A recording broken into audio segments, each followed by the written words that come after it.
नमस्कार प्रिय विद्यार्थियों।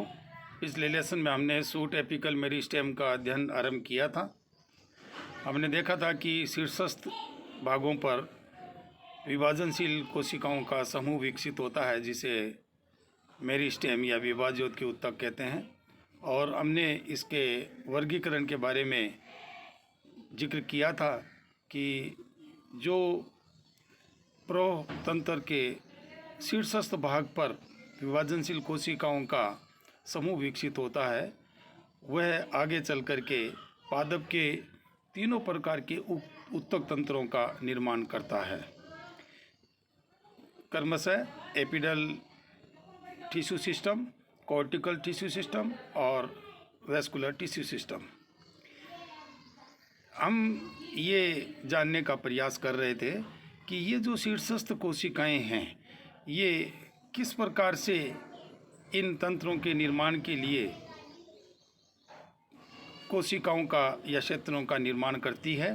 तो अंतिम जो बात थी हमारी वो ये थी कि इन एपिकल मेरिस्टेम्स को हम 4 प्रकार से विभाजित करते हैं, अर्थात 4 प्रकार के क्राइटेरिया हम लेते हैं इनको समझने के लिए।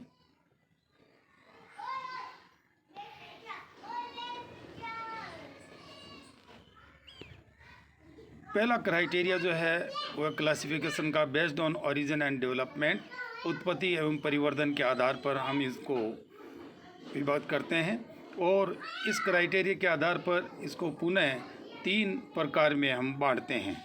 प्रो मेरिस्टेम प्राक विभाज्य उत्तक, प्राइमरी मेरिस्टेम प्राथमिक विभाज्य उत्तक, सेकेंडरी मेरिस्टेम द्वितीयक विभाज्य उत्तक। इसका तात्पर्य क्या हुआ कि प्राक विभाज्य उत्तक, प्राथमिक विभाज्य उत्तक और द्वितीयक विभाज्य उत्तक ओरिजिन और डेवलपमेंट के आधार पर विभाज्योत की उत्तक का वर्गीकरण है।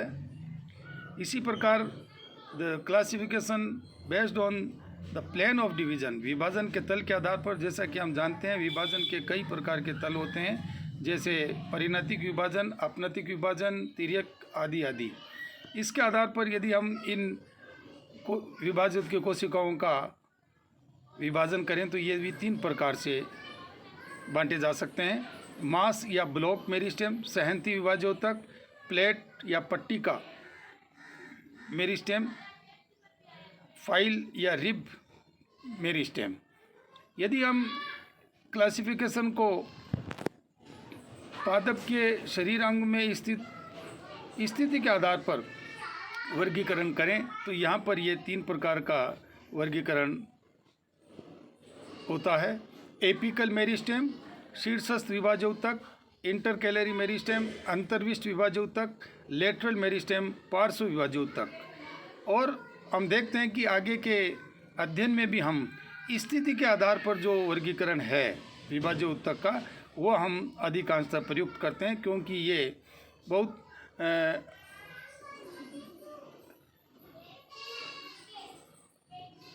आगे के जो उत्तक तंत्र है उनको अच्छे से समझाने में प्रयुक्त किया जाता है।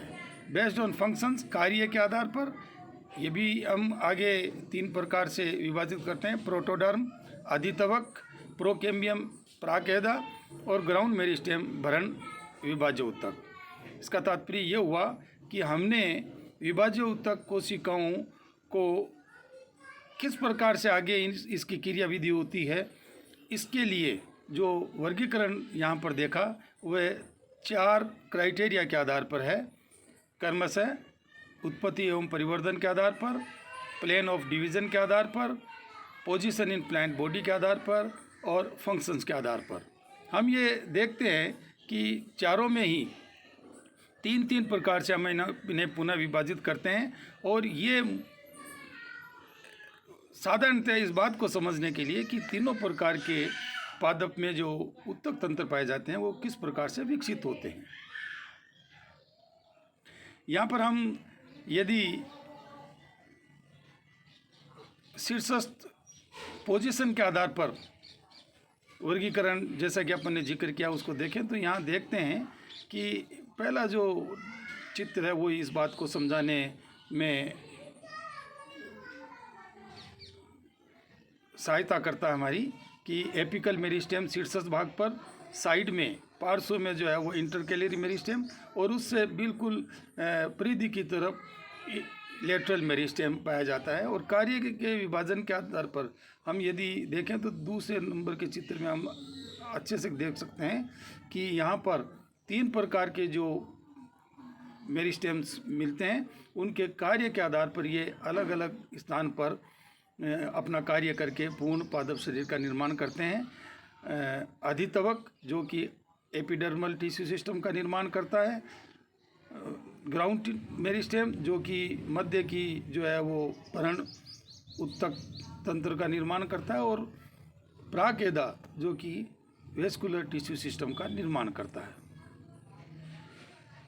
शीर्षस्थ विभाजोत्तक का संगठन यदि हम देखें तो दोनों प्रकार के शिकाग्रों पर ये थोड़ा भिन्न पाया जाता है, इसलिए हम यहाँ पर इसका वर्गीकरण ये इस प्रकार कर सकते हैं। प्रोशिकाग्र का संगठन और मूल शिकाग्र का संगठन। सबसे पहले हम प्रोशिकाग्र का संगठन लेते हैं, यानी organisation of shoot apex. Shoot apex में जो संगठन पाया जाता है और जिस आधार पर हमने 4 क्राइटेरिया लेकर के अलग अलग प्रकार से इन मेरिस्टेम्स का विभाजन किया है, उनके द्वारा किस प्रकार से पादप शरीर का निर्माण होता है, इस बात को समझने के लिए समय समय पर बहुत से वैज्ञानिकों ने अपने मत प्रस्तुत किए, जो कि सिद्धांत के रूप में या थ्योरी के रूप में हमारे सामने दृष्टिगत होते हैं। यहाँ पर मूलतः इन प्रोशिकाग्र के संगठन को समझने के लिए जिन वैज्ञानिकों ने ये सिद्धांत दिए, वे सिद्धांत इस प्रकार हैं: एपिकल सेल थ्योरी, शीर्षस्थ कोशिका सिद्धांत, हिस्टोजन थ्योरी, उत्तकजन या हिस्टोजन सिद्धांत, ट्यूनिका कार्पस थ्योरी या ट्यूनिका कार्पस सिद्धांत, हिस्टोजेनिक लेयर थ्योरी, उत्तकजनी परत सिद्धांत, mantle core theory, mantle core वाद सिद्धांत, कंसेप्ट ऑफ फ्रेंच स्कूल। कुछ वैज्ञानिकों ने मिल करके फ्रेंच स्कूल का मत प्रस्तुत किया, और नवीनतम न्यूमैन्स कंसेप्ट, न्यूमैन का सिद्धांत। न्यूमैन ने अलग अलग पादपों में यानी थैलोफाइट्स, ब्रायोफाइट्स, टेरोडोफाइट्स, एंजियोस्पर्म, जिम्नोस्पर्म को अलग अलग प्रकार से यहाँ पर समझाने का प्रयास किया, जिसको कि मोनोप्लेक्स थ्योरी टाइप, सिंप्लेक्स टाइप और ड्यूप्लेक्स टाइप नाम से हम यहाँ पर इंगित करते हैं। दूसरा जो मुख्य महत्वपूर्ण टॉपिक है वह है प्राथमिक परतों में संवहनी भवन कैसे होता है, अर्थात जब इस प्रकार से टिश्यू सिस्टम अपना क्रियाविधि के तहत पादप शरीर बनाता है तो वेस्कुलर जो बंडल्स हैं, वेस्कुलर जो सिस्टम है वह किस प्रकार से डेवलप्ड होता है, और वो भी हम द्विबीजपत्री पादपों में और मोनोकोर्स एक बीजपत्री पादपों में अलग अलग प्रकार से देखते हैं, इसलिए इनका हम अलग अलग अध्ययन करेंगे। तो यहाँ पर जो थ्योरीज जो दी गई है प्रोशिकाग्र संगठन को समझाने के लिए, उनको हम एक एक करके समझने का प्रयास करेंगे। धन्यवाद।